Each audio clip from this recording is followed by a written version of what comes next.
Hey everybody. Usually we're here doing videos that are used for escapism, videos around Star Wars, theme parks, things like that. I'm not here to talk about something frivolous or fun or happy or anything like that today. I wanted to take a few minutes and talk about George Floyd and what's happening in the world, racism, Black Lives Matter, and the impact and the way the world is quickly reacting and pushing for change. Over the last few days, we've seen protests, both non-violent and violent, and looting and fire, and cities being destroyed over the George Floyd incident. And for those, if somehow you miraculously don't know what the protests are all about, George Floyd committed a petty crime in Minneapolis, Minnesota, was detained by police, and had a policeman basically put his knee on his neck, what seemed like an eternity, while crying out for help, saying that he couldn't breathe. And not only could he not breathe, but he knew the end was near, with 3 other police partners looking on and not doing anything. And you would think that this should be a shock, but it's not. This is something that has gone on for years and years. I grew up in Queens, New York.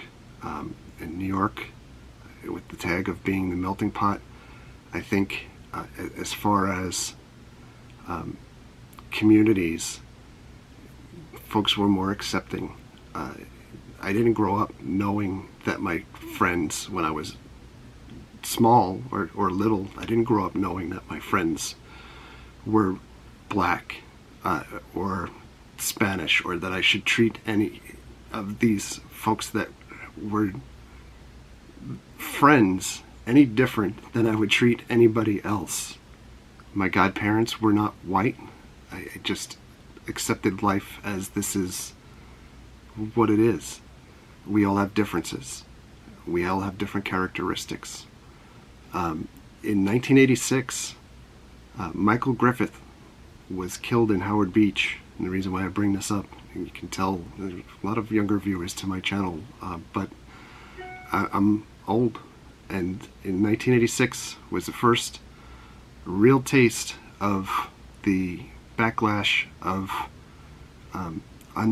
unjustified, not to say that there's ever justified killing, but racism encountered directly in my life.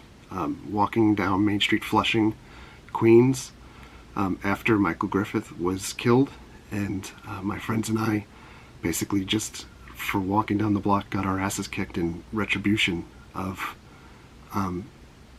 what had happened. And if you want to look that up, that's a crime that had occurred in Howard Beach due to race.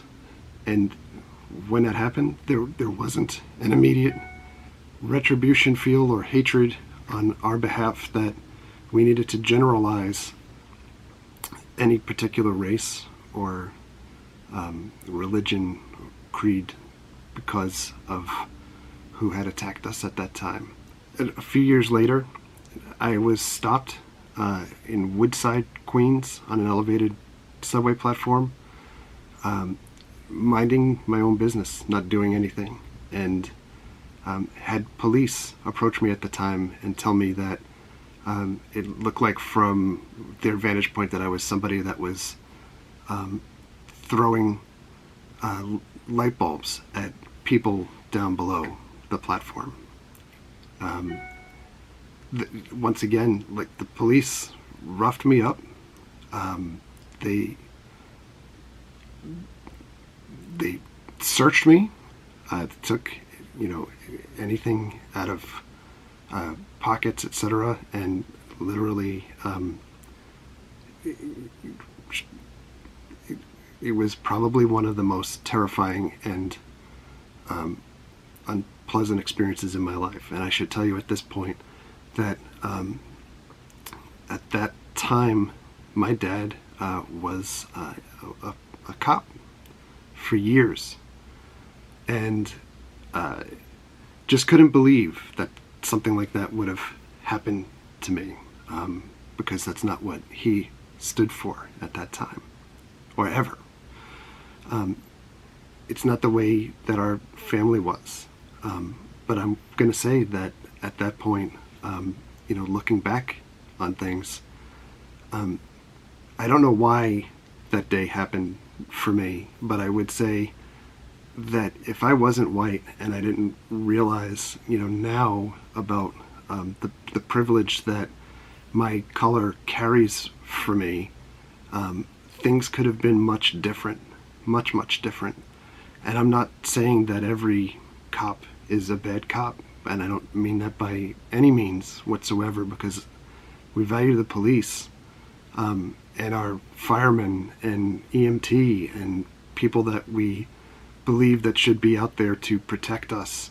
They should be out there to protect us, but it's one bad apple ruins the whole bunch. And that's the same for our society at this point.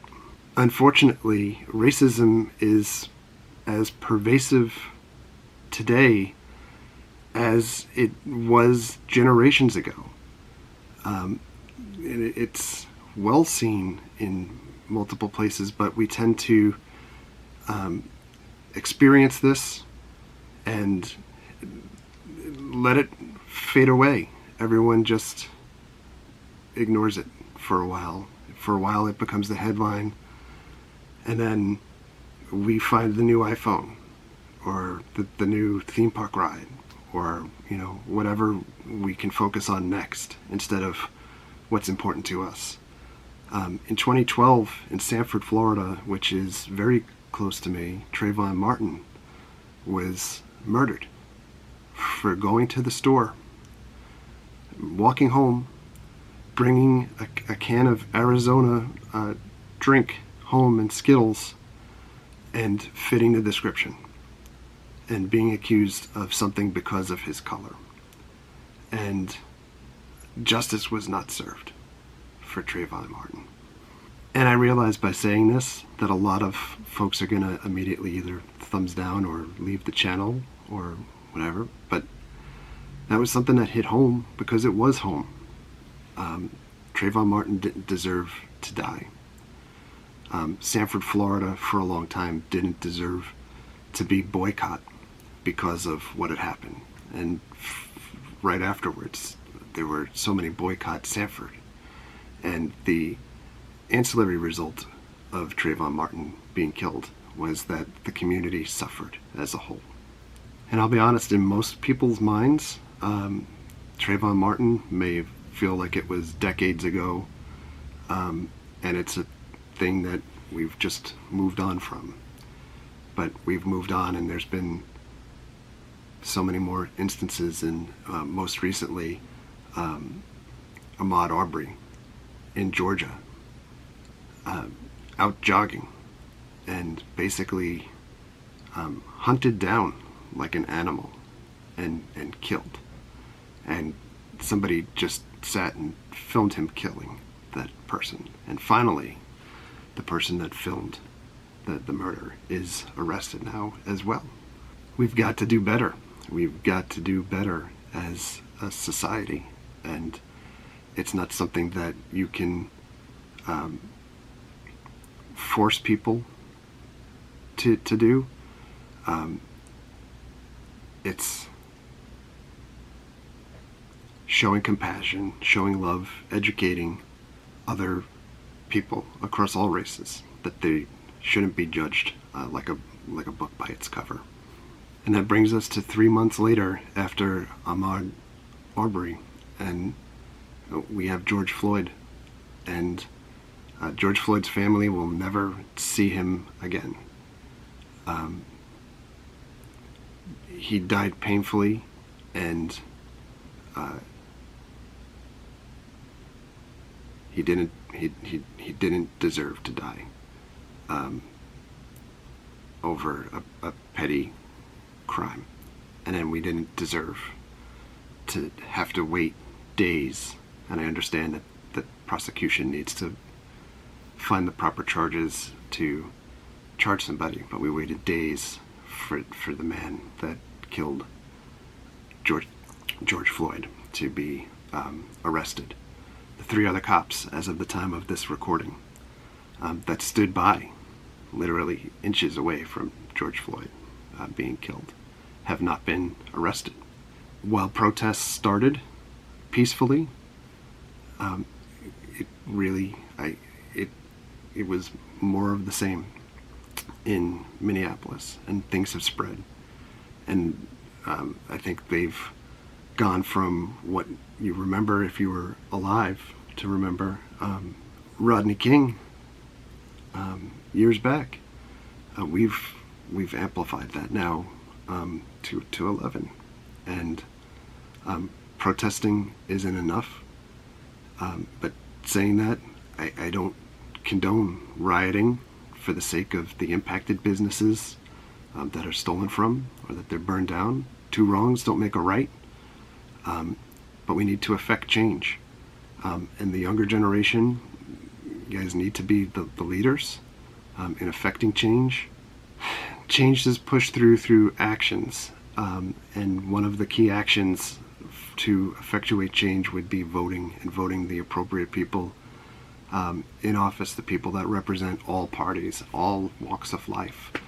We need leadership that is pulling people together, delivering a compassionate message, not a message that's broadcast because a corporation or a special interest has put money in the pockets of that politician to deliver the message that they want to hear. Years back, John McCain pushed forward on his bid for the presidency based off of campaign finance reform.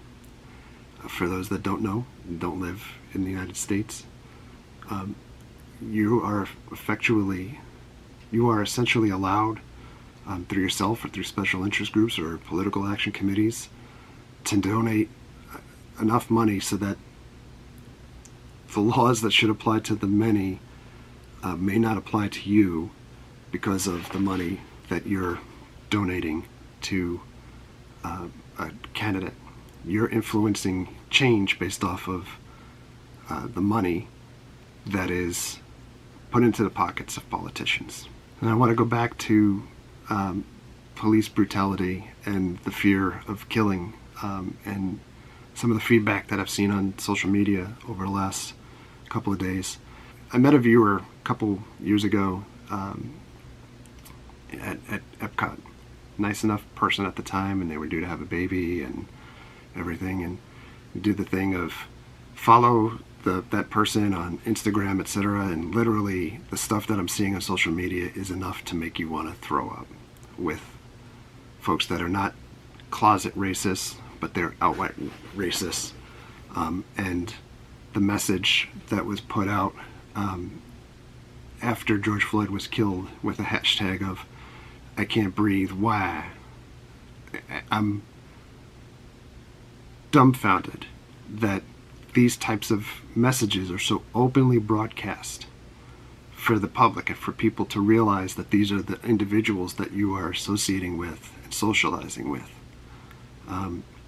Needless to say, I followed that individual, but that individual is not just one individual. That individual is many individuals that still feel this way. In 2008, Barack Obama was elected president of the United States.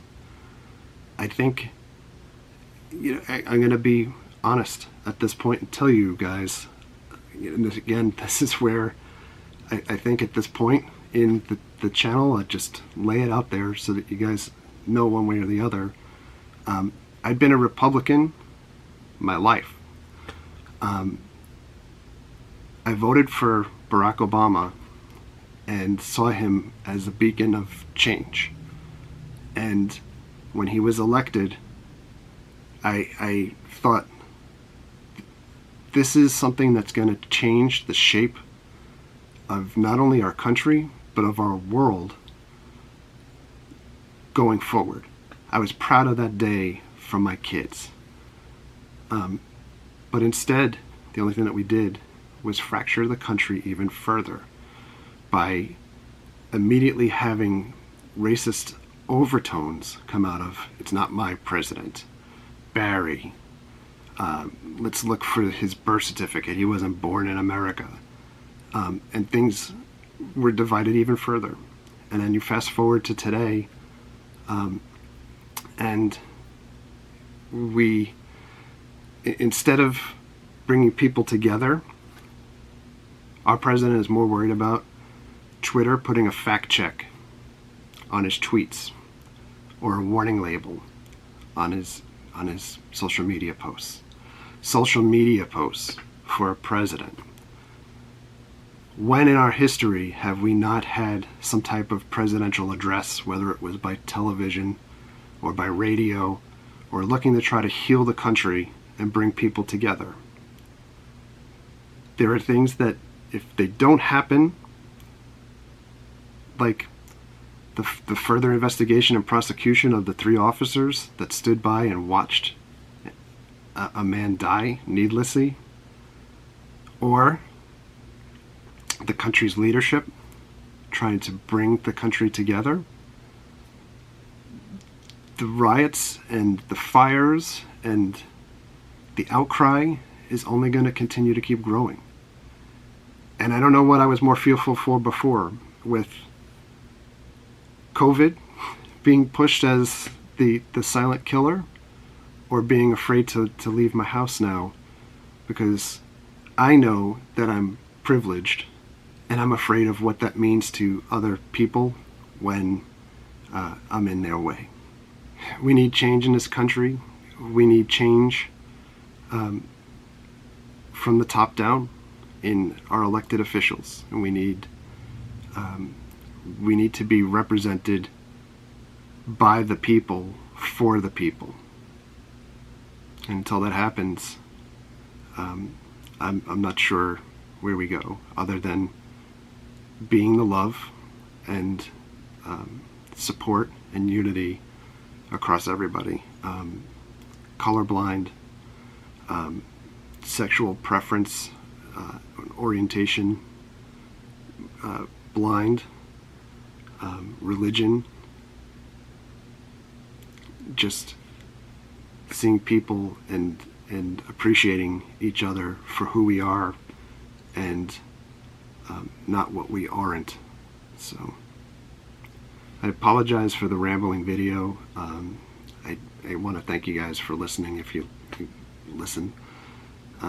There's a lot of love for people that I know are really hurting right now, and I just want things to get better. And